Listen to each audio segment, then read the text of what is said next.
ചുഴലിക്കാറ്റിൽ കൃഷിനാശം സംഭവിച്ചവർക്ക് നഷ്ടപരിഹാര നടപടികൾ.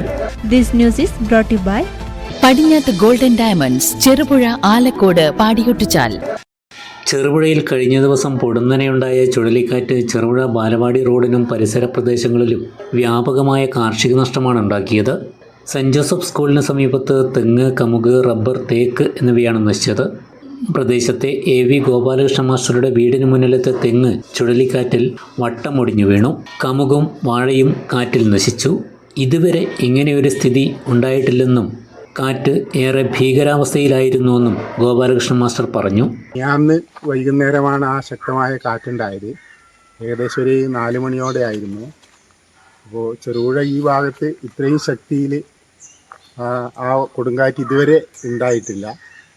ഈ സമയത്ത് ആണ് ഈ തെങ്ങും അതുപോലെ തന്നെ അഷ്റഫിൻ്റെ റബ്ബർ, അതുപോലെ തങ്കരാജിൻ്റെ ആ കവുങ്ങ് തുടങ്ങിയവയൊക്കെ ഈ കാറ്റിൽ ആഞ്ഞു വീശിയ കാറ്റിൽ എല്ലാം നിലം പഴുത് വീണത്. അപ്പോൾ ഇവിടെയുള്ള വീട്ടുകാരൊക്കെ തന്നെ വളരെയധികം പേടിച്ചിരുന്നു. ആ സമയത്ത് എല്ലാവരും വീട്ടിനുള്ളിലാണ്. അത്രയും ശക്തമായ കാറ്റായിരുന്നു. ഈ തെങ്ങിനാണെങ്കിൽ ഒരു കേടുപോലും ഇല്ല.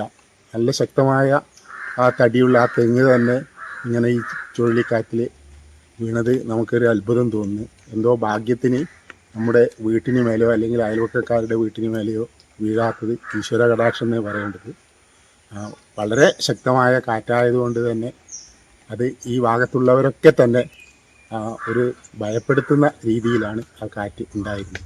ഈ ചെറുപുഴ മറ്റു ഭാഗങ്ങളിലൊന്നും ഉണ്ടായിട്ടില്ല. പെട്ടെന്നാണ് ഇത്രയും ശക്തിയായ ഒരു കാറ്റ് ഈ ഭാഗത്ത് മാത്രമേ ഉണ്ടായിട്ട്. ഇതിലൂടെ ഇങ്ങനെ കാക്കഞ്ചാൽ ഭാഗത്താണ് കാറ്റ് പോയത്. അപ്പോൾ കാക്കഞ്ചാലിൻ്റെ കുറേ ഓടൊക്കെ നശിച്ചു, പറന്നു പോയിട്ട് വീണ് നശിച്ചു എന്ന് പറയുന്നത് കേട്ടു. ഒരു ലൈനിലൂടെയാണ് ഈ കാറ്റ് പോയത്. ഇത്രയും ശക്തമായ കാറ്റ് ഇതുവരെ ഇവിടെ ഉണ്ടായിട്ടില്ല. സമീപത്ത് തന്നെ PN തങ്കരാജിൻ്റെ തേക്ക്, കമുക് എന്നിവയും താഴത്തേതിൽ അഷ്റഫിൻ്റെ റബ്ബർ, വാഴ, കമുക് എന്നിവയും PS സുരേഷിൻ്റെ കമുക്, തെങ്ങ്, റബ്ബർ എന്നിവയും ചുഴലിക്കാറ്റിൽ ഒടിഞ്ഞു വീണു. ഒരു 4 മണിക്ക് ശേഷമാണെന്ന് തോന്നുന്നു. 4 മണിയുടെ കാര്യമായിട്ട് കാറ്റും മഴയൊന്നും ഉണ്ടായില്ല. പെട്ടെന്നൊരു മിനിറ്റ് ഉണ്ടായില്ല. അങ്ങനത്തെ ഒരു കാറ്റും മഴ. കാറ്റിനോട് ഒരു ഭാഗത്ത് നിന്ന് ഇങ്ങനെ കാറ്റ് വീശി പൊട്ടി വീടുന്ന ഒച്ച എടുത്താവും പുറത്ത് വന്ന അത്രയും കഴിഞ്ഞു. ആ തേക്കുമരം വലുതായിട്ട് പൊട്ടി വീണു. ഒരു ചെറിയ പ്രദേശത്ത് മാത്രമാണ് മഴയോടൊപ്പം ചുഴലിക്കാറ്റടിച്ചത്. നാശനഷ്ടമുണ്ടായ പ്രദേശം കൃഷിഭവൻ ഉദ്യോഗസ്ഥർ സന്ദർശിച്ച് വിലയിരുത്തി. കൃഷിനാശത്തിന് നഷ്ടപരിഹാരം നൽകാൻ നടപടികൾ സ്വീകരിക്കുമെന്ന് ചെറുപുഴ കൃഷി അസിസ്റ്റന്റ് സുരേഷ് കുറ്റൂർ പറഞ്ഞു. നമ്മളെ ചെറുപുഴ പഞ്ചായത്തിൽ ഇപ്പോൾ 2-ാം വാർഡ് 18-ാം വാർഡ് ഉൾപ്പെടുന്ന സ്ഥലത്ത് അപ്രതീക്ഷിതമായി ഉണ്ടായ കാറ്റ് അത് ഭയങ്കരമായ നാശനഷ്ടമാണ് ഇത് ഉണ്ടാക്കിയത്. കഴിഞ്ഞ വർഷത്തെ അപേക്ഷിച്ച് ഈ വർഷം കാറ്റ് കുറവാണ്. കർഷകർ കഴിഞ്ഞ വർഷം ശക്തമായ കാറ്റായിരുന്നു, വേനൽ മഴയിൽ ഉൾപ്പെടെ കാറ്റായിരുന്നു. പക്ഷേ ഈ വർഷം കാറ്റ് കുറവാണ്. എങ്കിലും ഇവിടെ ഈ ചെറുപുഴ ടൗണിനടുത്ത് തന്നെ കാക്കഞ്ചാലിൽ ഇത്രയും ശക്തമായ കാറ്റ് നമ്മൾ പ്രതീക്ഷിക്കുന്നതല്ല. നല്ല ആരോഗ്യമുള്ള റബ്ബർ മരങ്ങളും അതുപോലെ തന്നെ തെങ്ങുമാണ്. ഇപ്പോൾ മാഷ മുറ്റത്ത് നമ്മൾ കണ്ടത് നല്ല ആരോഗ്യമുള്ള തെങ്ങാണ് പൊട്ടി വീണത്. ചെറിയൊരു വ്യത്യാസത്തിലാണ് വലിയൊരു അപകടത്തിൽ നിന്ന് രക്ഷപ്പെട്ടതെന്നുള്ളതാണ്. അപ്പോൾ വീട്ടിലാരും ഉണ്ടായിരുന്നില്ല എന്നുള്ളത് കൊണ്ടാണ് മുറ്റത്ത് തന്നെയുള്ള തെങ്ങാണ് പൊട്ടി വീണത്. അപ്പോൾ ഇത് കർഷകരോട് പറഞ്ഞിട്ടുണ്ട്. ഇതിന് നഷ്ടപരിഹാരം നൽകാൻ വേണ്ടിയുള്ള നിർദ്ദേശങ്ങൾ നൽകിയിട്ടുണ്ട്. അക്ഷയ വഴി നമ്മൾ നഷ്ടപരിഹാരമൊന്നുമല്ല, കാരണം അത്രയും നല്ല വിളവ് തരുന്ന വൃക്ഷങ്ങളാണ്. ഇപ്പോൾ റബ്ബർ മരങ്ങളെല്ലാം അവിടെ പോയതെന്ന് പറഞ്ഞു കഴിഞ്ഞാൽ നല്ല ആരോഗ്യമുള്ള മരങ്ങളാണ്. അപ്പോൾ അത് ചെറിയ നഷ്ടപരിഹാരമൊന്നും ഇതിനൊന്നും പരിഹാരമല്ല. പ്രകൃതിക്ഷോഭം വന്നു കഴിഞ്ഞാൽ സ്വാഭാവികമായി കർഷകർ വളരെ ദുരിതത്തിൽ തന്നെയാണ്. നമ്മൾ പ്രതീക്ഷയോടുകൂടി നിൽക്കുന്ന കാർഷിക വിളവുകളുടെ നഷ്ടം എന്ന് പറഞ്ഞു കഴിഞ്ഞാൽ നമുക്ക് ഒരിക്കലും അളക്കാൻ പറ്റാത്ത ഒന്നാണ്.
നിങ്ങൾ സ്വർണ്ണാഭരണങ്ങൾ വാങ്ങുമ്പോൾ വഞ്ചിതരാകാതിരിക്കാൻ ജാഗ്രത പാലിക്കുക.